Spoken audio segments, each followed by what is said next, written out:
Monkey. Take your stinking paws off me, you damn dirty ape! Is that a monkey? Where are the gorillas? Nice monkey suit. The help with this chimp, we may have a championship season. Monkey! It's like I'm talking to a monkey. No one wants to be turned into a monkey. Apes together. Strong. Hello, everybody. Welcome to Cinemonkey. My name is Mike Tapama, and this is a monkey movie podcast where we talk all things monkeys in media, sapiens in cinema. And today, I'm joined by a fellow monkey enthusiast. This is how he told me to introduce him. Why don't you introduce yourself, monkey enthusiast? his own little drum roll. Hello, my name is Matt Connolly. My name is Matt Connolly. I know Mike tried to paint me in a box of being a monkey enthusiast. I'm actually a primate enthusiast. You gaslighting me before the show. You told me to say that. I did. And then I realized we're talking about Rise of the Planet of the Apes, where we have orangutans, we have gorillas, we have monkeys, we have chimpanzees, which are different. Yes, then there's another kind of ape that I looked up, and I cannot for the life of me pronounce it, but I'll try later. So if this is your first time listening to the show, as Matt mentioned, this week we're talking about Rise of the Planet of the Apes from 2011. So let me just read the credits really quickly. So the movie was directed by a guy named Rupert Wyatt, and it was written by Rick Jaffa and Amanda Silver, and it stars, let me pull that up, James Franco, John Lithgow, Brian Cox, Tom Felton, and then the monkey himself, Andy Serkis, who plays Caesar in the film. Loaded cast. All right. So, let's jump into the plot of this. So this movie, it opens up. We're in the jungle. We see these apes kind of doing their thing. And then we hear some gunshots. And they're running around. And we see these, I want to call them pirates. I don't think that's the right term. But Poachers? We see these poachers in there. They kidnap this one ape. And she's in a box. And they ship her away. And we zoom in her eye. And then we zoom out of her eye. And we're in a San Francisco lab, baby. We're in a San Francisco lab, baby. Where all good things happen. We're stateside, yeah, Silicon Valley. We meet James Franco, who's a scientist. Is he problematic? We won't get into that. That's okay. A scientist who likes to get things. Well, his character is also problematic. Yeah. We can get into this a little bit later, but he kind of killed humanity. Yeah. Through the process of all of the full spoilers, he causes the Planet of the Apes. It's in the title, I guess. Yeah. So James Franco, he's working on this virus vaccine. He's testing it on chimps, and the virus vaccine is it's supposed to treat Alzheimer's. And tests are going up. This monkey that's pulled out of the jungle, her name is Bright Eyes. She's been infected with this virus. She's doing the Stacky Tower in 20 moves. She's doing it better than I could possibly do it. Mm-hmm. And they're like, if it's 15, she's a genius. I mean, is that not the first thought you had during this movie? I'm like, no, I'm dumber than that ape. Absolutely. I put myself at about 22 to start off. And then by the end of the movie, I was like, I'm an 18. I can do this. I can do this. It's a monkey. I can do this. So James Franco takes this stuff and he brings it over to the CEO, played by David Oyelowo. And this is the first time I've ever seen a CEO act like a normal person. He's just like, listen, the testing's not ready. And then James Franco's the one who's like, we got to test it. We got to test it right now. And he's like, you sure? You sure about that? Yeah. One monkey has one positive reaction to this vaccine that they're using, and James Franco is immediately like, we gotta go on to humans. 2 months after they first injected this ape. Yeah, so Bright Eyes is their star pupil, and they're bringing on all the board members, and they're like, look at this monkey. We're gonna show her off to this board. And we gave her a vaccine, and there hasn't been side effects in 5 minutes. No. Listen, she can do the tower. It's fine. And Bright Eyes doesn't want to come out. And all these other like scientists and stuff, they're like coming up with things. They have these like nets and things, and she won't come out. And so this other scientist, he's like, I got an idea. And he takes a bottle of Gatorade that's filled with like Fanta. And he's like, she'll drink the Fanta. It's going to be fine. And so then she takes the Fanta and she starts to sip it. And then they like hook her up and they try to like, get her subdued and everything. But she escapes and she starts wrecking havoc on this Silicon Valley lab. And she's running around and jumping around, and everyone's not having this. She breaks into the office space, the office meeting, and she's immediately gunned down. And you see her body lay lifeless on the. I was like, that's brutal. Lifeless on the table, blood spilling out, and they're like, listen, we got to cancel the vaccine. It's not gonna work. I was thinking about how much, obviously the poor monkey, and it's like I thought they were tranquilizers. But imagine like the person coming back from work and it's like, honey, how was your day? It's like, I saw a murder today, actually. I was working in the lab and I had to put down my chimp partner I've been with for 2 months. Felt really bad about that. And so they immediately order that all these other chimps have to be also executed as well. Can I add one more thing? The monkey handler, which is one of the nicer people in this movie, really cares for the chimps, really wants the best for their well-being, is not good at his job. Oh, he's awful. They're all bad at it. I mean, yes, it's terrible that he had to put down the 12 other monkeys he was close to. He should have been fired on the spot. That's true. He let her go. He let her out. On the spot. Jumped into an executive level meeting, crashing through a window. The monkey gets lit up by 8 bullets, and then they're like, jeez, don't do it again. Guy. You watch yourself, and so his punishment is to kill all the other apes. And they're cleaning up Bright Eyes' pen or cage or whatever, and they discover underneath one of the benches is a little baby ape. And this guy loses it. He's like, I'm not killing another one. I can't.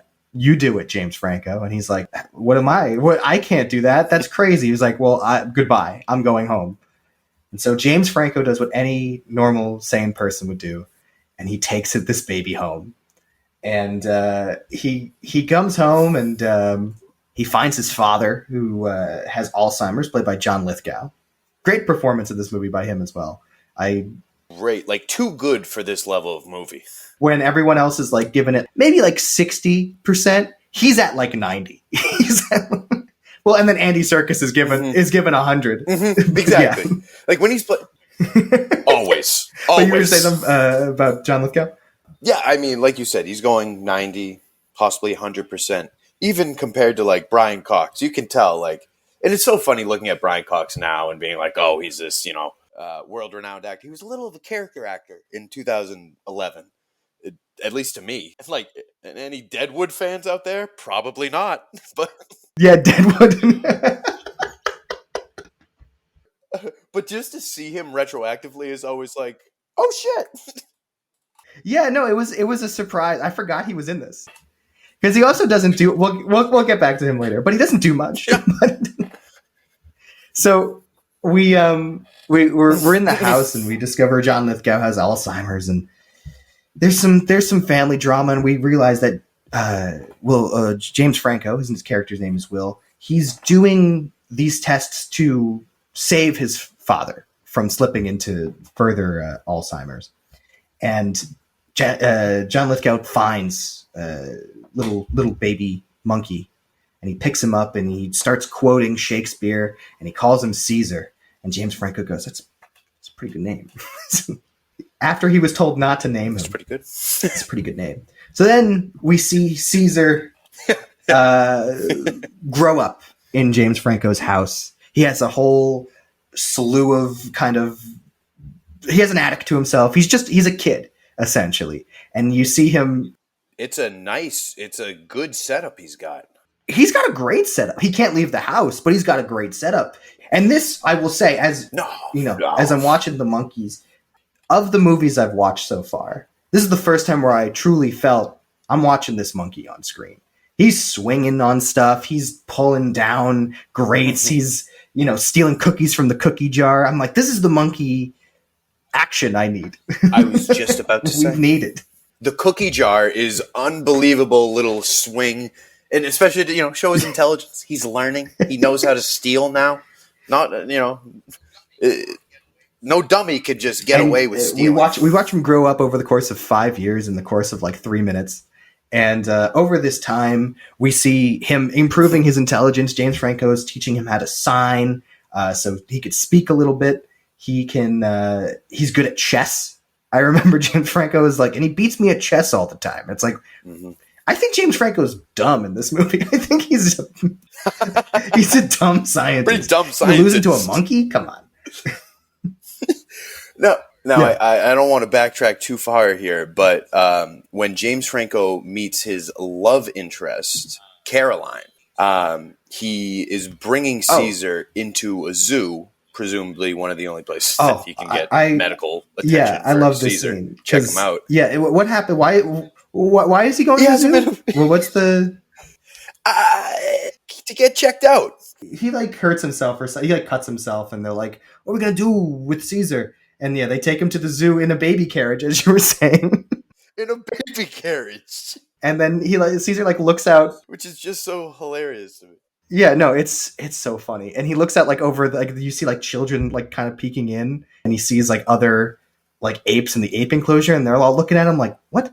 Like, what is this? Oh, Mr. Big Shot over here. Yeah, and then he's taken to the vet, and she like patches him up and everything, and he starts like being a wingman to James Franco. He's like starts signing to him. He's like, you should ask this woman out. Great lead-in question. Do you think James Franco is just that smooth in this movie, or do you think that Caesar actually signed that? I don't think James Franco is smooth at all. I think he's awkward in this movie. And pretty dumb, as we've established. Like, he wouldn't have gotten that woman without Caesar. She's more interested in... She's like, wow, Caesar's amazing. He's like, do you want to see my house where I keep him? And she's like, yeah. And so I believe more time passes, and we just see things kind of get... he develops more. And he watches this little girl on a bicycle out this window. It's kind of a motif for the movie, him always looking out into the human world. And the girl puts the bike away, and it's broken. And he's like, Caesar's like, I'm gonna go play with that bike. So he sneaks outside because there's a window open, and he goes into this shack where this bike is, and he starts to, touch the bike and everything. And this little girl comes running out. And she sees this monkey touching this bike, and they call the father.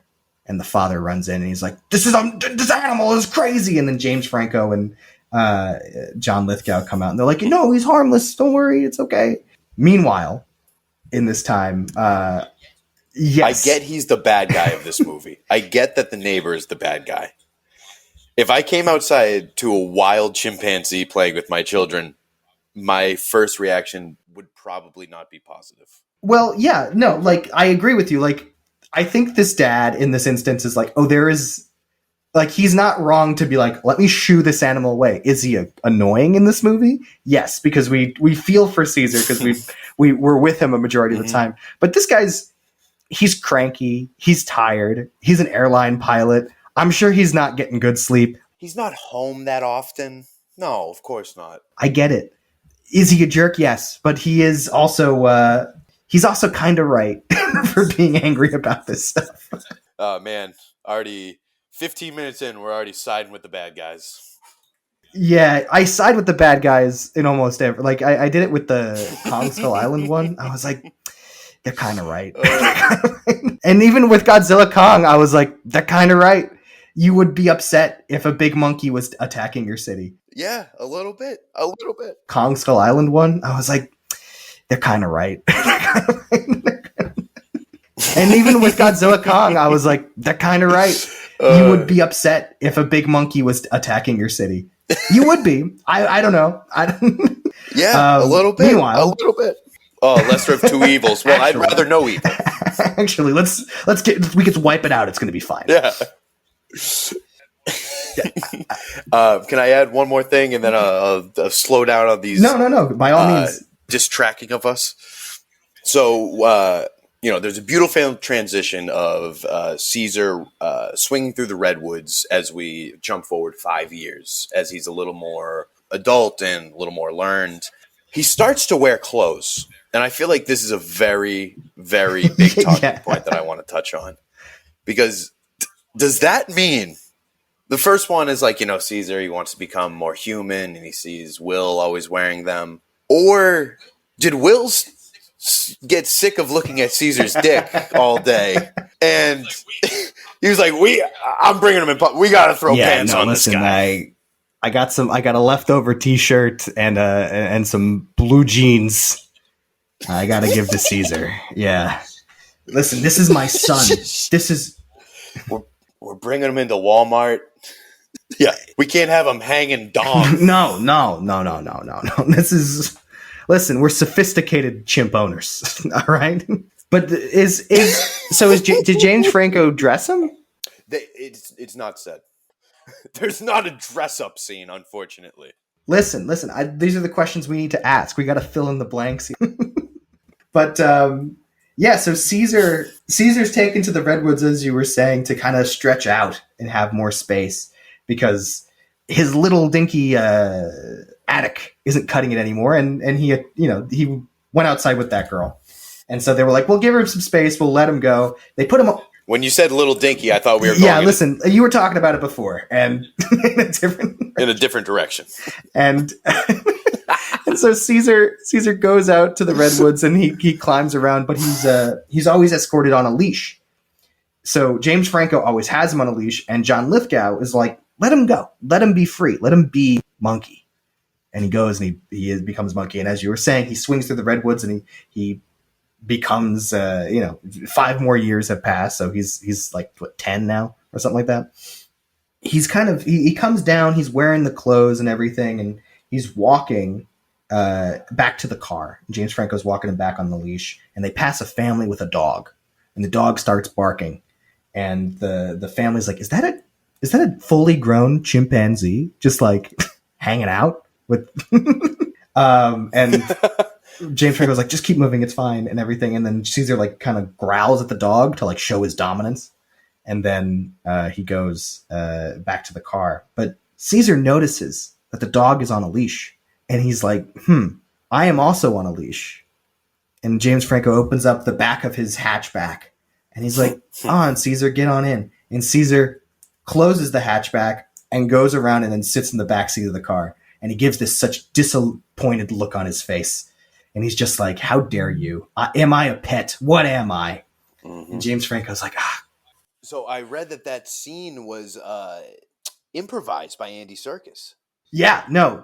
I mean, it's so good for the character because it's like, did you just want him to hop in the back of the truck and everything was good? He was just to be angry. He's like, I'm not a pet.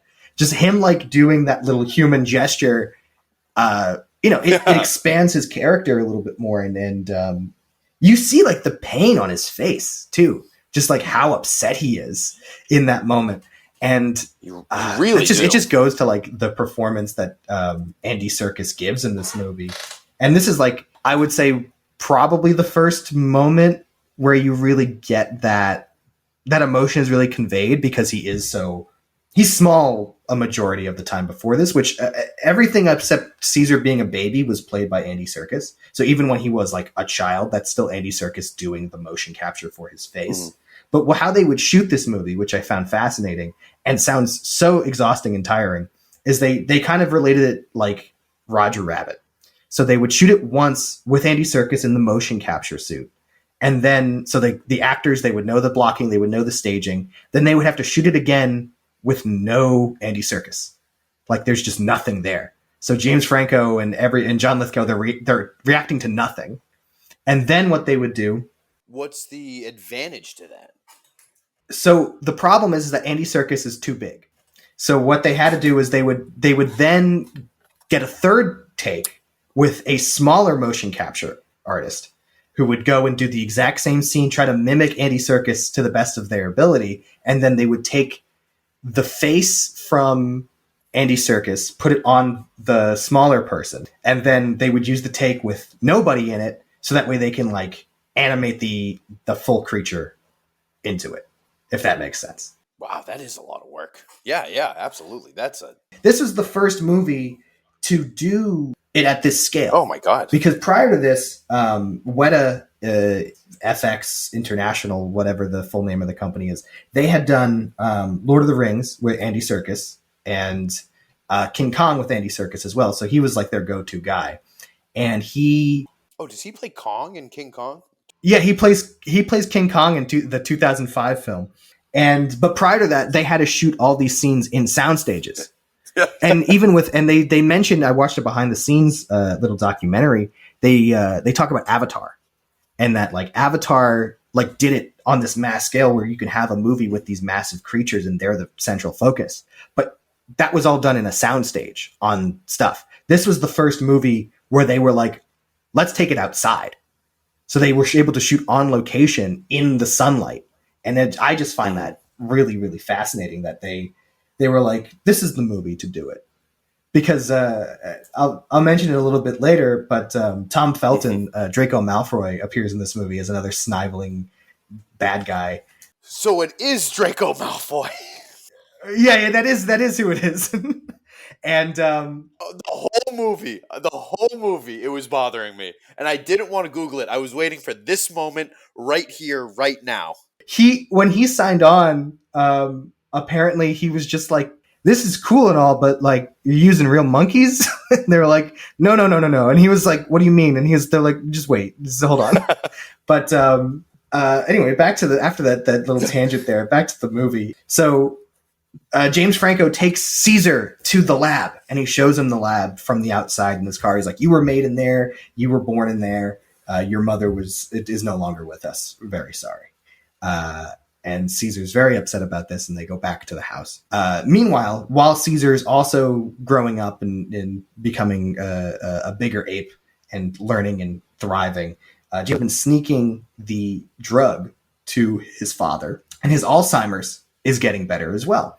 And so, as you kind of mentioned before, where like in one scene, like you see John Lithgow, and he is struggling to kind of get through the day-to-day. He's arguing with the aides that are there to help him. And then in the morning he wakes up and he's just playing the piano perfectly. He's just nailing it. And we start to see that over the course of these 5 or so years that John Lithgow's mental health has been deteriorating. The Alzheimer's disease has been catching up with the vaccine that James Franco has made. And so he's like, we have to go back. I have to make another one. I gotta advance this. Yeah. There was a thought that popped into my mind during the scene when he gives the vaccine to his father before the 5-year time jump, and then we cut to 5 years later, and his dad is perfectly fine, but he starts to cut his eggs with the wrong side of the fork, and that's how we know. But this means that for like a 4-year period, James Franco fully believes that he cured Alzheimer's, and he goes ahead and keeps that to himself. Yeah, no, you're correct. Yeah, for 5 years, he's just like, yeah, that's just for me, I guess. Well, I guess they stopped production on whatever the thing was because the original monkey went crazy. But he's just had 5 years worth of this drug just lying around. That's kind of crazy. The original monkey went crazy. But he's just had 5 years worth of this drug just lying around. That's kind of crazy. But then he takes it back to, now that his father is like not doing so well, he needs more. Yeah. He's like, listen, he goes back to the CEO. He's like, I need to work on this again. And the CEO is like, leave it alone. You screwed up. Let it go. Stop wasting everyone's time. And he was like, I tested it on my father. And the guy's like, oh my God, bring your father in. Like, we got to do this. And then James Franco's like, but it's gotten worse. And the guy's like, okay, doesn't matter. Full support. Take the money. Do what you need to do. And so James Franco decides he's going to adapt the virus and change it. And in order to get that going off the ground, he needs to change. He needs more apes. But before he gets his more apes, we cut back to the house. John Lithgow's not doing so well. His Alzheimer's has come back. He decides, he realizes he's going to go for a drive, and he walks outside, and he sees the door to this car wide open, and he sits in it, he closes the door and he starts to do his thing, and he starts the car and he just smacks the car. He crashes into another car, and then the nasty neighbor, he comes out. He's like, "What are you doing? That's my car." And John Lithgow's like, "I am so sorry. I don't know." And he like backs up and he hits the another car, and the guy just yells at him, and he grabs him, gets him out of the car, and he starts pointing at his chest. And Caesar's watching out the window. Caesar's having none of this.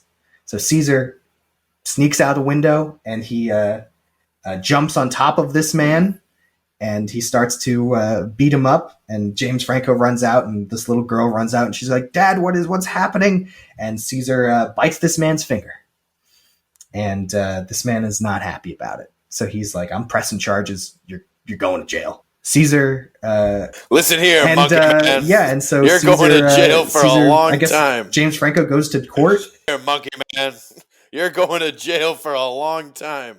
And and so Caesar, I guess James Franco goes to court, and he loses custody of Caesar. I would think there would be more trouble for this, actually, for secretly holding a chimpanzee. But no, it's fine. When he goes to complain at the courthouse, the woman at the courthouse tells him, "You're lucky this animal was not put down."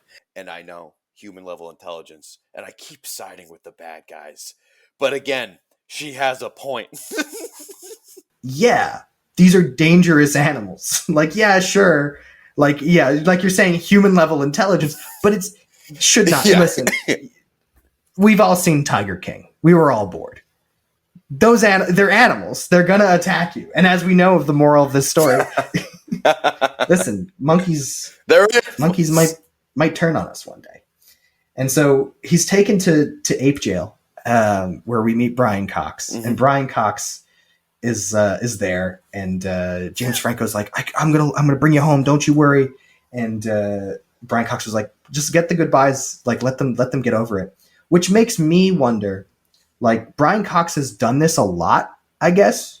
Are there just people hoarding chimps in the Bay Area, where they're just, because he's so calm and casual. He was like, say your goodbyes, take your time, it's gonna be fine. Just, bring them in when you're ready. No, this is not an MSPCA. It's not cats and dogs. This is a very specific facility. Yeah, it's exclusively primates. It's exclusive. And we got another crier.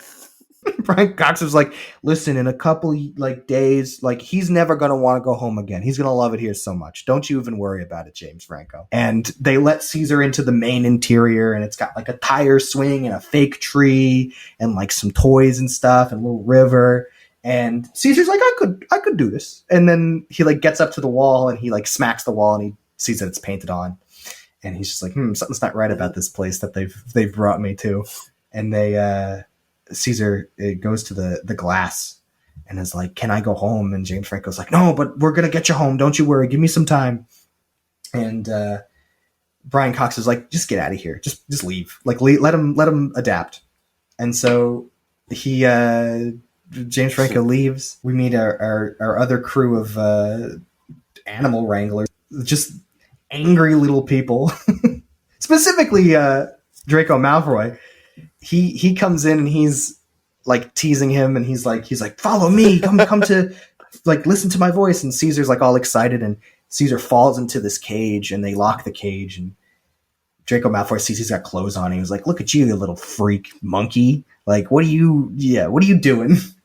And he's talk about a guy who got absolutely typecasted. Oh yeah, he's had 2 roles as far as I could tell. He's playing American Draco Malfoy. That's it. He's just doing it again. It's the same role, but he's good at it. Listen, you like to hate him, and he hoses him, he sprays him down with a hose, and it just shows the harsh treatment and everything. And it's prison sucks. Mm-hmm. And they're like, what about the clothes? Should we take the clothes off them? Is that going to cause problems with the other apes? And one of the other guards is like, yeah, that's probably a good point. And Draco Malfoy is just like, Good. I want him to be bullied. I want him to be hurt. So Caesar's integrated into the ape prison society, and he meets all the other apes, and then there's these kind of bully apes that kind of pick on him. This ape, his name is Rocket. He kind of looks like he's like balding in a way, and he's just like he's got like alopecia, like his hair's just falling off. He's looking sick, which might be maybe it's the conditions he's kept in. Mm-hmm. I don't know, but yeah, because he's just an insecure monkey. And also maybe this is why he's a bully. You know, it's just insecurity. Clothes. He sees Caesar full head of hair, crazy, and he's just like, that should be me. Clothes. The alpha Rocket, he picks on him, and he kind of starts beating on him, and then they wound up tranking both Rocket and Caesar because they're like, he's causing a ruckus, and then they pull them away. And Caesar, back in jail, is feeling sad. He's in his cage, and he sees across the way. He sees a friendly ape, an orangutan named Maurice. She's lovely. Or he? I believe he. This orangutan knows sign language, so Caesar now has a friend. I'm sorry, I got Italian there. And now has a friend where he can do sign language. And so Caesar kind of talks to them like, how long you been here and everything, or how long you been in the joint, and they've all been there for a very long time. And there's also a gorilla on the premises who doesn't get to do outside time. Gorilla just gets to stay in his little enclosure. His name is Buck, and he's just chilling, and he's angry the whole time because he's alone. he's pissed all the time. Meanwhile, pissed. Yeah. Meanwhile, in James Franco's lab, he's ordered like 10 more monkeys. And I was watching this with my roommate Henry, and we just asked each other, we were like, how do you just order more monkeys? Where do you go? Is there a system? Like, you can't just go on Amazon and just pick up 10 more monkeys. And it's definitely shady. There has to be a middleman. There has to be a middleman between them and the poachers, hopefully. You think they're just like, well, they're homegrown, you know, they've never known freedom. Yeah, most of them are just from other labs, I guess, because then we meet this other monkey, and he's got like scars all over his body, and like he's like missing an eye. His eye is like all glossy. His name is Koba. And they're like, Koba's got some intelligence. So James Franco's like, give that one that's clearly evil, give him the new treatment. And so they like, you just look at this monkey and you go, this is bad news. I don't mean to judge, but yes. Yeah, I mean, we've been watching movies for 25 years. If you see, like, it's so clearly a villain, you know, scars, pissed off, asking for more, greedy, more cookies. And you're right. James Franco's like, this is the one we should make a genius. Give it to him. So they like strap him down, and he's like not resisting.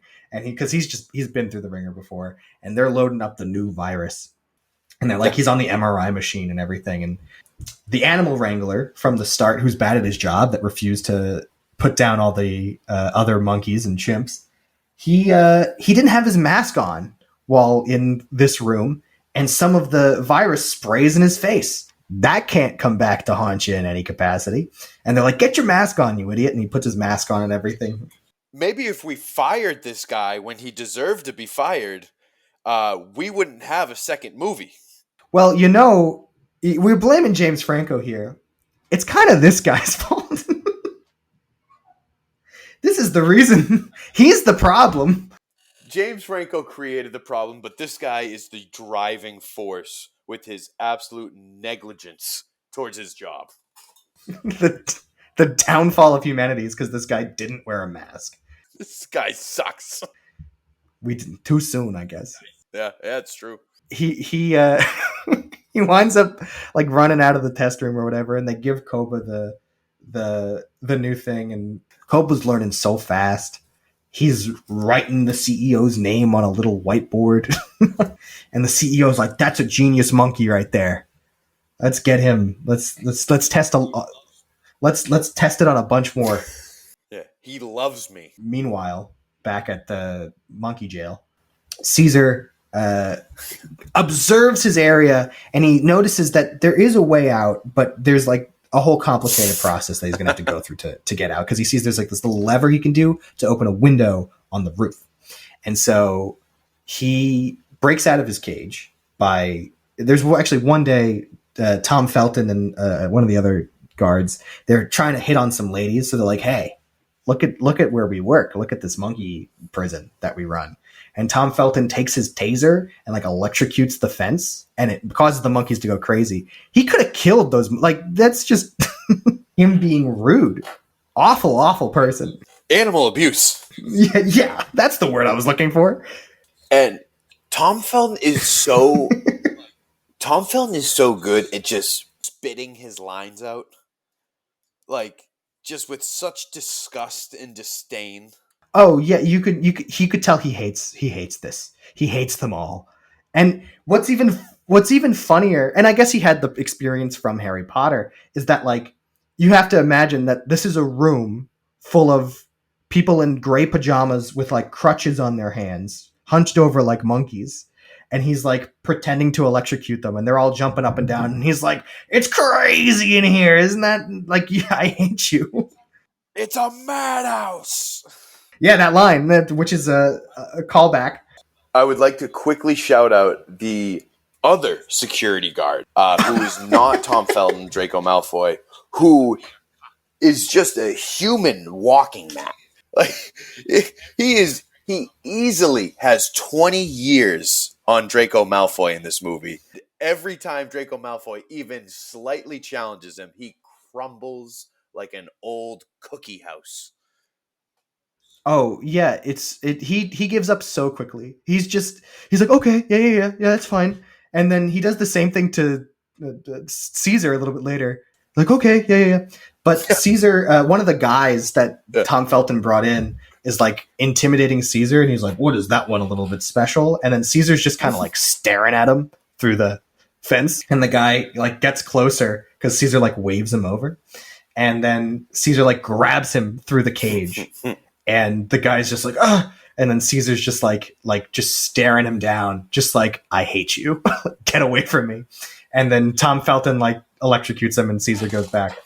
And then Caesar secretly snuck a pocket knife from this guy's pocket, which he's going to use to sneak himself out of his little cage. So Tom Felton and the gang, they wind up leaving, and Caesar breaks out of his cage and he steals some cookies. And he decides, hey, I got to rehabilitate my prisoners here. I got to show them we can do this with mercy. We don't have to beat each other up. And he breaks Rocket, the alopecia monkey, out of his thing, and he gives him a cookie. Mm-hmm. And Rocket eats the cookie, and he looks all defeated and sad. And they give him Caesar teaches him to give cookies to each of the apes, because we must share amongst the community. We then cut to inside the prison during the day. And we see that Caesar's holding some sort of rally, and Brian Cox is like watching through the window, like, that's a little strange. That's kind of weird. They don't normally do that. And the monkeys, they're going around, and Maurice is talking to Caesar, and Maurice is like, "Why are you doing this? Like, why are you banding us together?" And Caesar gets this twig. And he shows apes together alone are weak. And then he breaks the twig into pieces and he holds them together, and he's like, but apes together strong. How many times has that been used in a movie, and it hits every time? Well, I mean, in these movies, it's just so it's kind of the backbone of these films, I would say. It's like, just stick together, we're going to be okay. And maybe we can learn. I went straight to goarmy.com directly after that, and I was like, maybe being a part of something bigger than myself. I went to the Space Force. I decided it's time. Thank you for your service. Yeah. Listen, we do what we can.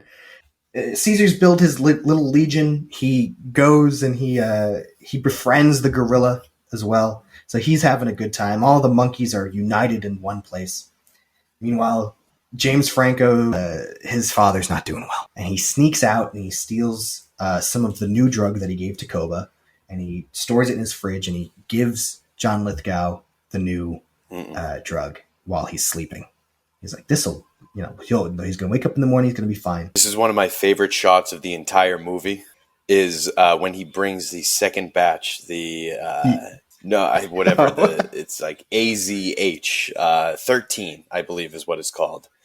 And James Franco puts it into his refrigerator in his home.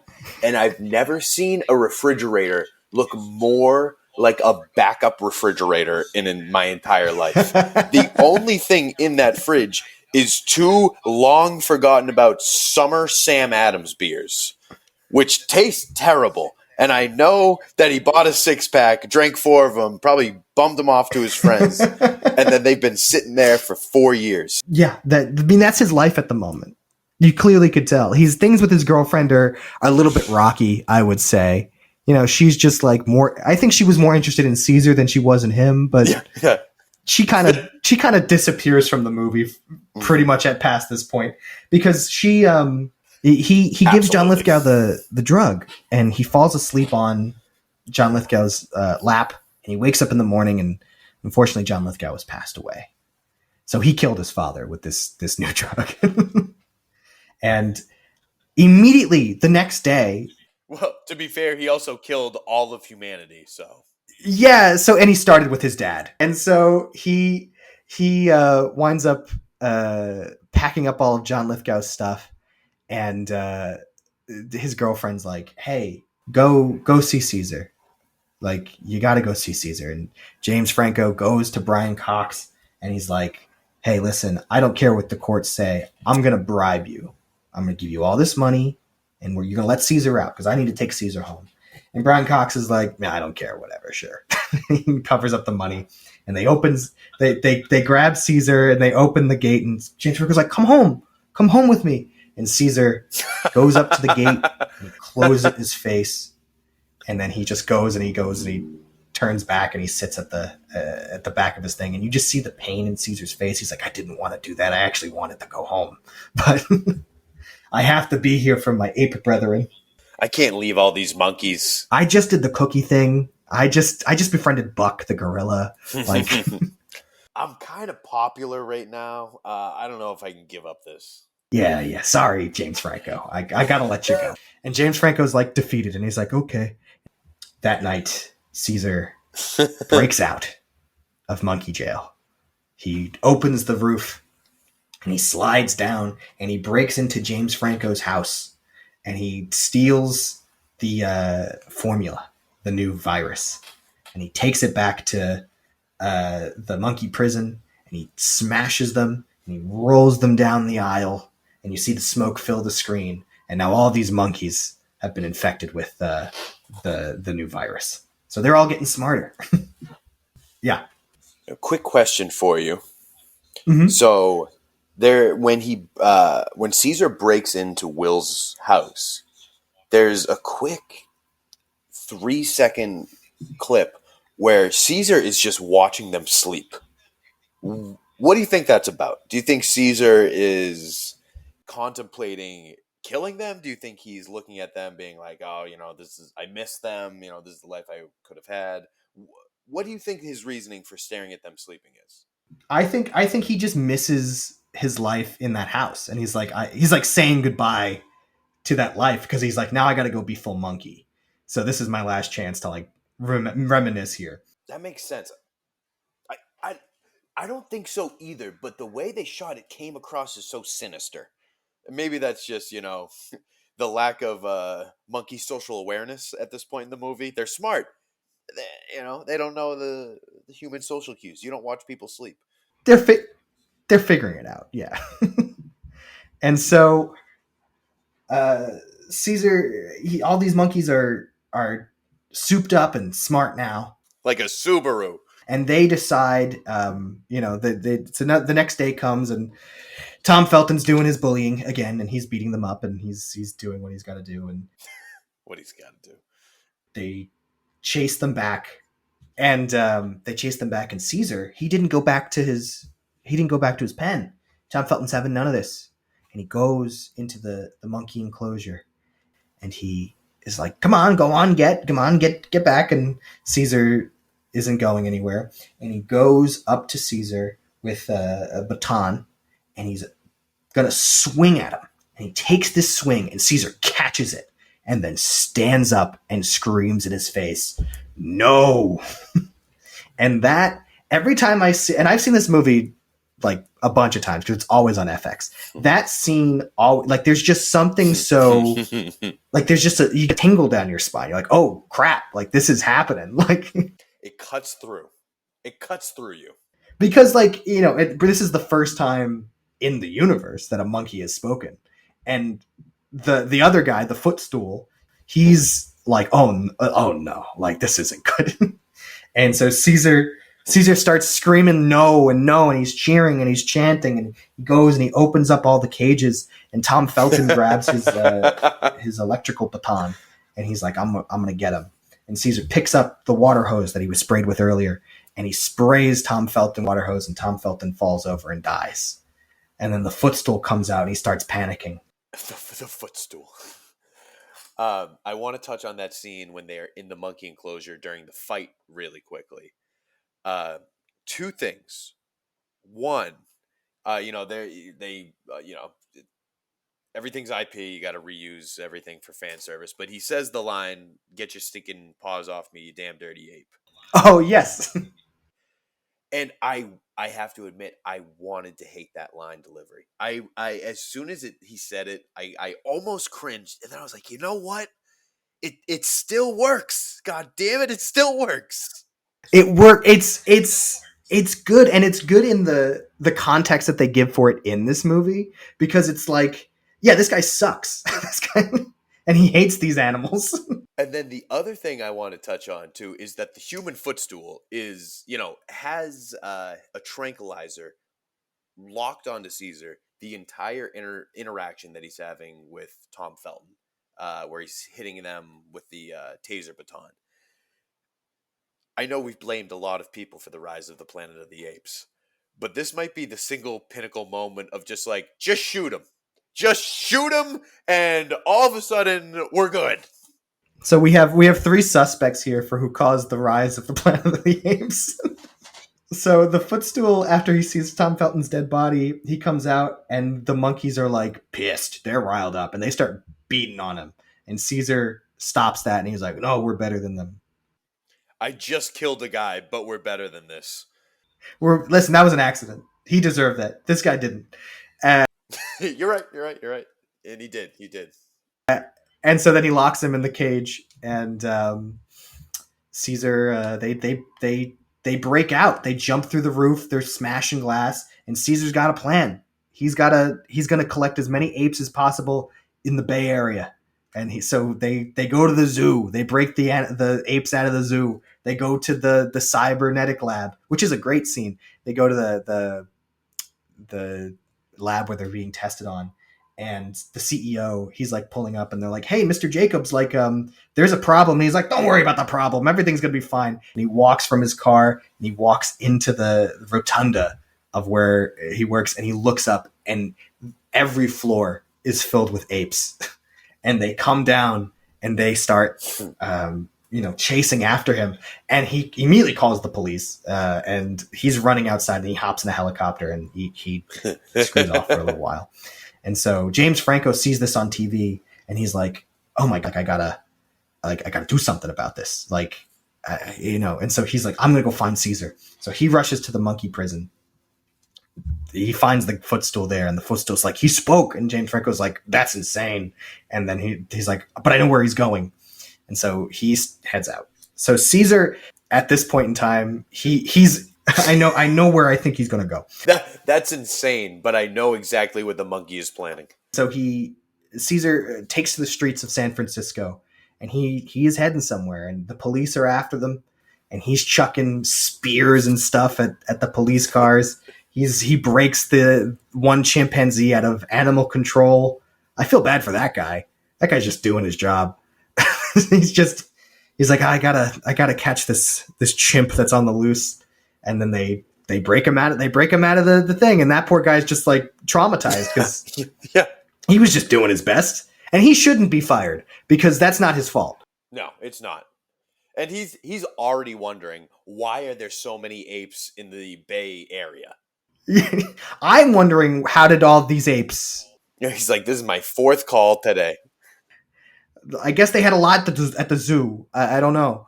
And so they all these apes are jumping out of these office buildings and onto the streets, and they all hop onto a trolley car, and Caesar stands up on the trolley car, and you see the Bay Area in the background. You see the city of San Francisco as he rides up, and you see the Golden Gate Bridge. And so they make their way to the Golden Gate Bridge. And this is probably the biggest action sequence. Golden Gate Bridge full of people. People are running, mass hysteria. Apes are running from one side. The police on horses are running from another. James Franco's trying to work his way through the bridge. And so these monkeys, they start swinging from underneath. They're climbing up the top. They're running through the main bridge itself. And there's helicopters around shooting them down. And the police are attacking them and trying to get to them. But it's a losing battle. This isn't working. And James Franco pushes his way through the crowd, and he kind of makes it across the bridge, which he actually meets his brother. James Franco's brother, not Dave, but Tom, makes a cameo appearance as a police officer on a horse, I think, or something. He plays a police officer in that scene. Oh, you better believe that went over my head. But that bridge sequence, I want to... Tom Franco. Yeah, Tom Franco. That bridge sequence is a fascinating thing because that at the time they built a section of the Golden Gate Bridge. That was the largest set ever constructed up until that moment. Oh, wow. But they had to build it like a box. So it's a giant green screen box, but they have like physical cars and stuff. And some of the cars had like hydraulics and stuff. So that way, at the time, the cameras could only pick up 6 motion capture artists at a time. And that scene has like hundreds of apes running throughout this bridge. So they would have to film that scene over and over and over and over again to get all these different movements and stuff. But sometimes, and then like I mentioned before, then they would have to film it with nobody. So they put hydraulics in some of these cars so it would pretend like the car was being stepped on by like a monkey running over it. And so they spent like millions and millions of dollars to get this sequence right. And they're in the behind the scenes. I want to mention the guy who plays Caesar, not Andy Serkis. There's a guy who kind of does all his like action choreography, but he kind of designed all this stuff, and they were making it up on the fly. They were like, I think this monkey would push the car this way, or like we should run like this. And he like was kind of like interacting with these 6 other people because the main director wasn't focusing on that. That was all second unit stuff, filming all these individual monkey takes over and over and over again. And I just find that like fascinating. Which I guess I get, but that seems like maybe pop your head in, you know? That's a kind of the climax of the movie. Yeah, but you don't need to know what Monkey 7 is doing on that car in that background, I guess.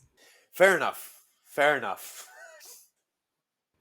But they rush the Golden Gate Bridge, and they make it to the other side.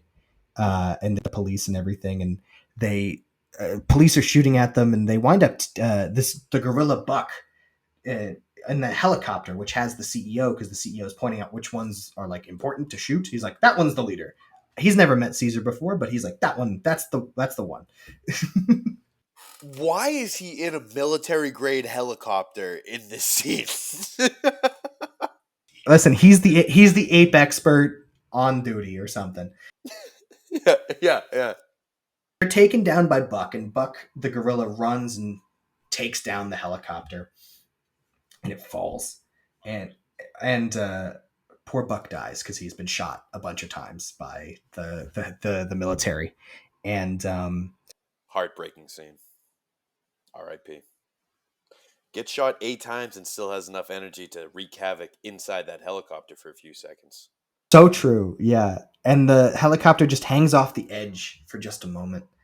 And the CEO is screaming for help. He's like, help me, please help me. And Caesar comes down and looks over at him.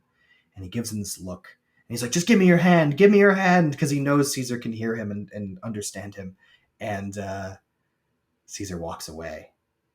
But who pops up? Bacoba. Glass eye and everything, and he just pushes that helicopter off with his paw, and it falls into the ocean. And Who would have thought that guy was up to no good? yeah, it turns out he didn't like the experiments that were going on with him. Keep a straight face through all of his experiments in the lab. Yeah. He he's a good patient, but he didn't like it. Couldn't communicate to them. Yeah. So Caesar and friends, they make it to the redwoods. That's where they were heading. They got to live amongst the trees. And James Franco runs, and he meets up with Caesar, and he's like, Caesar. Also, like, I didn't mention this before. Like 50% of James Franco's dialogue in this movie is just Caesar, screaming after him. if you notice that, it's mostly just Caesar, Caesar, Yeah. Caesar. And so he's like, Caesar, come home with me, please, come with me. First of all, the police were never going to let you take this ape home with you. You're done at this point. This ape is being put down if you get him out of the redwoods. And so James Franco's like, come home with me. And Caesar leans over to James Franco and he looks like he's going to give him a hug. He whispers in his ear, Caesar is home. And James Franco's like, okay, Caesar is home. And Caesar climbs the tree. I guess Footstool wasn't bullshit. No, he could talk, turns out. He could talk. And so then he climbs up the tree, and he looks out over the Bay Area, and we cut to the credits, and we see in a mid-credit sequence. We cut to one credit. Is it one credit? It's not very long. I think it's one or two. Yeah, it's not a lot. It is not a post-credit scene. It is It's part of the movie. They got too excited. They got too excited to show the next scene of this movie. And so we forgot to mention in the film, the Wrangler who was infected, they went into his house and he tried to go into James Franco's house and he was like, I need to talk to James Franco. And the angry neighbor comes out and is like, who are you? And he coughs blood on him. And then he runs away like a little coward. And the neighbor's just like annoyed. And so we then cut to a few days later and that guy has passed away and he's dead and has died. And he in the post-credit scene, we see the neighbor. He's rolling up to the airport because he's a pilot and he starts to bleed from his nose. I think, does he sneeze? Something happens.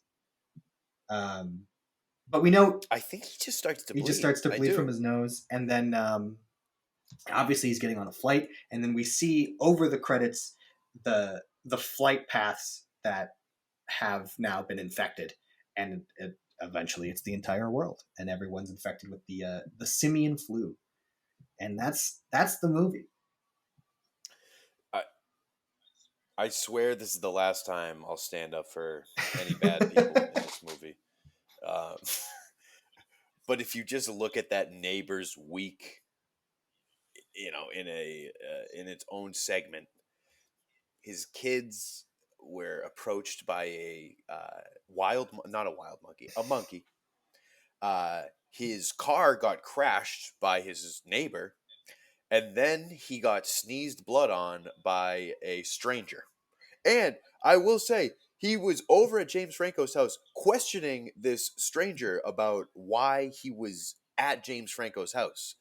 Kind of good neighborly. Oh, God, I hate myself. Oh, I can hear it. Yeah, I mean, like, listen, he was... And one last thing. Yeah.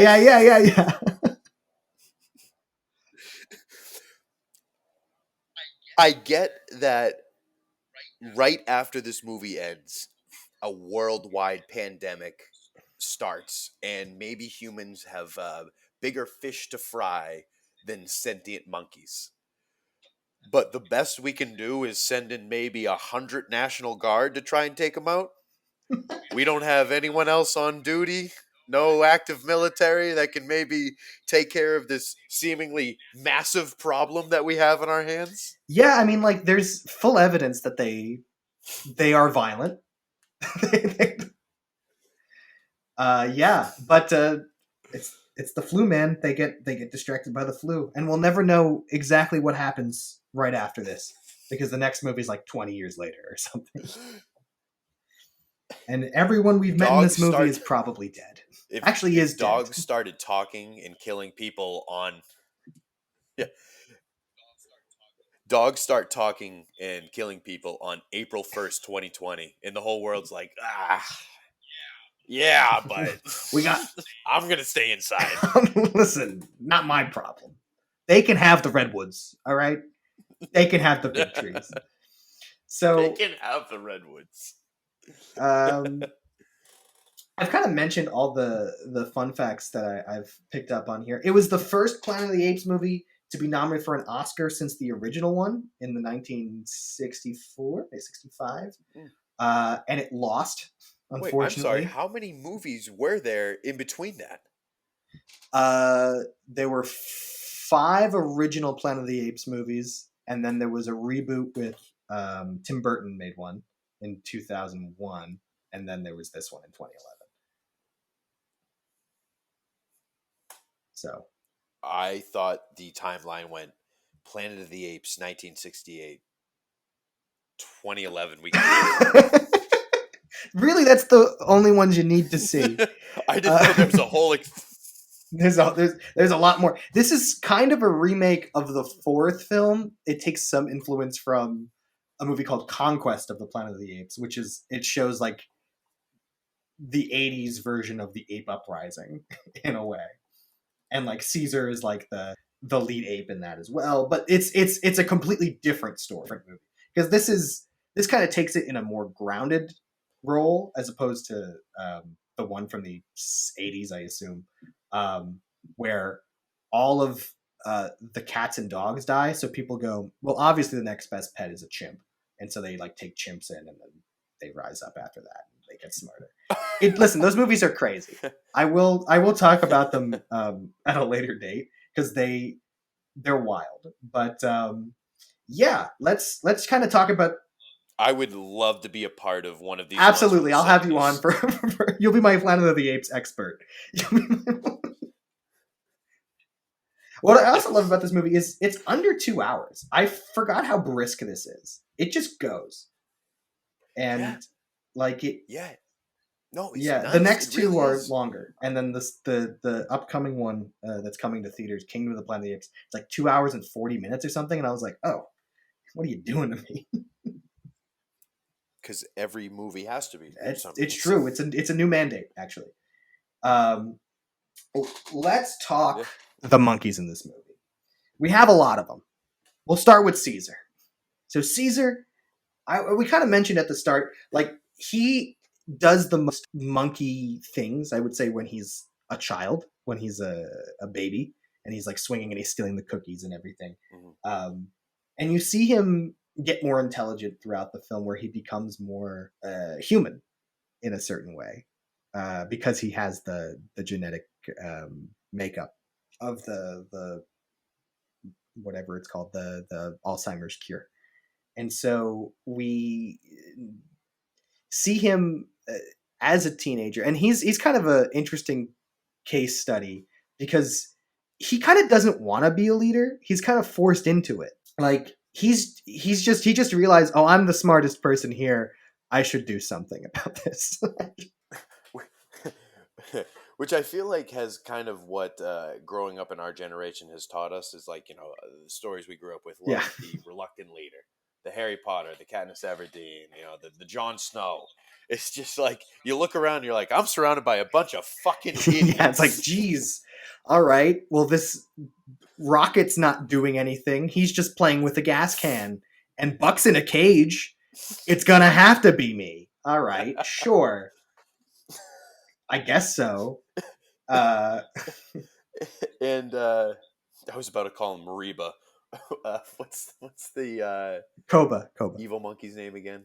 Yeah, it's just like, well, we can't let that guy take control. Yeah, he's like, listen, that guy is bad news. And we see a little bit more of what happens when that guy takes control in the next movie. He gets a bigger role in the sequel. But yeah, let's talk about him. He's an interesting character too because he might be smarter than Caesar, I think, because he shows intelligence out the gate before James Franco infects him with I was going to say poison, the Alzheimer's disease cure. And he kind of understands because he's been through all these tests before that they mention that like he knows how to play people because he kind of gets the CEO on his side when he writes his name and he's like, oh, okay. Like, I also think that the movie wants us to believe that he is smarter just because he was infected with the 13 instead of the 12, meaning that it's more potent, it's stronger. He's got the updated one. So yeah, he probably is of the two of them, he is the smarter one, but he doesn't at this point in the time, he doesn't seem to want to be the leader because there's already something going on. And he's in a separate facility, and so they let him go, not reluctantly, but just to join the cause, not knowing that he is also as intelligent. So, and there's Maurice, the orangutan. Doesn't get a lot of play, but it's everyone's favorite. Everyone loves Maurice. And Maurice and Caesar are the only two characters, I think, in all three of these movies. Minor spoiler. But but like they I think Koba's in the third one as well. But they're the two kind of like leads that kind of carry us through all these different eras of the rising of the Planet of the Apes. And Maurice is kind of the level-headed ape orangutan that just is like, I just want to be free. I want to just do my thing. Leave me alone. I don't want to lead. Just I'll be support. I'm your number two. Tell me what to do. I'm gonna do. He gives me Varys vibes from Game of Thrones. Yeah. Maybe a smarter. Is it Little John or Big John? From Robin Hood? Robin I think Hood. it's Little John. Yeah. Yeah, Little John vibes. Okay. Sure. Yeah. Oh, that Little John. Okay. Yeah, it's giving Little John vibes. Yeah. Yeah. No, that's what I meant. Yeah. And the East Side Boys. Yeah. I thought you meant from Robin Hood, the number 2. Anyway, those were where our different brains go. And then we could talk about Buck the gorilla, but he doesn't really do much. He's just kind of angry, and then he takes down the helicopter. I did like the part though where Caesar let him out of the cage, and he has this moment where he knows every ape is afraid of him in the pen, and he's still scared to make caged animal. He's scared to actually come out of the cage. I just thought that was a pretty powerful scene of just like the conditioning that he got. Yeah. I mean, that he's been so big and loud, and then he's still scared of his own. Yeah. And I mean, like that's a good point. It's like he showcases, he wants this thing so badly to be free, and then when he gets it, he just doesn't know what to do with it. Kind of dog chasing its own tail, and he respects Caesar. It's at the end of the day, it all comes down to Caesar. Is a pretty solid moral monkey, a little bit different from some of the previous monkeys I've talked about in the past. If you listen to the Kong ones, I'm so happy I'm not talking about Kong this week. It's always Kong. It's Kong. But this is finally it's a different take on this animal that I'm started a whole podcast about. Yeah. Now you might even cut this part out of the podcast. Yeah. But when I heard that you were doing this podcast, my brain, and this might be for episode about 350 of this show. Yeah. But there's a movie called Grandma's Boy that has exactly 3 scenes with a monkey in it. Listen, and I always thought, if Mike asked me what movie I want to do, I'm going to make him watch Grandma's Boy. We could do Grandma's Boy. I'm happy to do Grandma's Boy. So stay tuned for the future where Matt and I will discuss Grandma's Boy and also another 70s Planet of the Apes film. On the same, we'll see. So then I want to ask the question, what happens if we took the monkeys out of this movie? What's the movie that we have? So we have James Franco. He's a scientist. He's developing a vaccine. It doesn't work. For the cure for Alzheimer's. Eventually it does I guess he'll work. test it on his dad. And then he doesn't tell anyone. Doesn't tell anybody. and then they Yeah. try again, and then he kills his dad by accident. I guess this turns into a movie like Outbreak or something like that, where Yeah, this because movie the disease, you could honestly the disease would very still possibly happen. make. Yeah, Yeah. It's honestly the whole disease is actually kind of just a secondary plot in this to get to the second movie when all the humans are gone. yeah. It's Most almost of the humans. clearly a B plot as you're watching it, and you're like, "Oh, we're watching the sickness spread right now," or something like that. Yeah, so it would just become it would become a contagion. It would become an outbreak where it's just a virus movie as opposed to a monkey movie. Wow, there's actually something still here, which is crazy because most of the time you remove the monkeys and you don't have much movie left. And poor John Lithgow dies. You would think like a movie like Rise of the Planet of the Apes would actually rely on monkeys more. It does, but you have Now, what do you think the working title? A working title? What do you think the working title of this would be without monkeys in it? It would be. Yeah. People suck at their jobs. Negligence. That's what this movie's called. Negligence the This movie. movie's called Negligence. All right. Well, I want to ask the hard question. Matt, is this a monkey see, monkey do, or is this a monkey see, monkey don't? I am a hard monkey see, monkey do. Yeah, this is a monkey see, monkey do. It's a good movie. Now, it's solid, like we mentioned. It's short. It's a good movie. Great. No wonder why it was always playing on FX. I have to. Yeah, that and Wedding Crashers and Dodgeball. I will admit to you, I think I like the second one better, though. Now, I almost like the first one so much as a vehicle to get to the second movie. Yeah, no, I agree with you. I haven't watched the second one in a while, and I'm going to watch it for next week. But I remember liking the second one a lot. Like, the second one, like, this sets up everything, and the second one has just so much more to it. And it's more emotional. There's more action. You get more monkey dynamics. I think it is. I think it is a better movie, but this is still such a solid. Like this trilogy of films, and I'm really hoping the fourth one is good. They're all very good movies. They're all solid films. I remember the third one. The third one is the one that I need to rewatch, but I remember the third one being pretty damn good. It's good and it's grim and it's dull. Not dull, but like it's like everything is just like depressing. It's like, God damn, like this sucks. But yeah, goddamn monkeys. I want to ask you one last question here. Do you like monkeys? I love monkeys. Top Fantastic. 3 animal for me. Top 3 after penguins and pandas. You know, we'll take it. Listen, you've joined good company on this podcast. Most people say they do, and that's a good thing. I think it's time to wrap up the show. All right. So I want to thank Matt for joining us today. Thank you so much for coming on the show. We really appreciate it. I'm happy you watched 2 monkey movies and out of order, but that's fine. Is there anything you want to promote at all?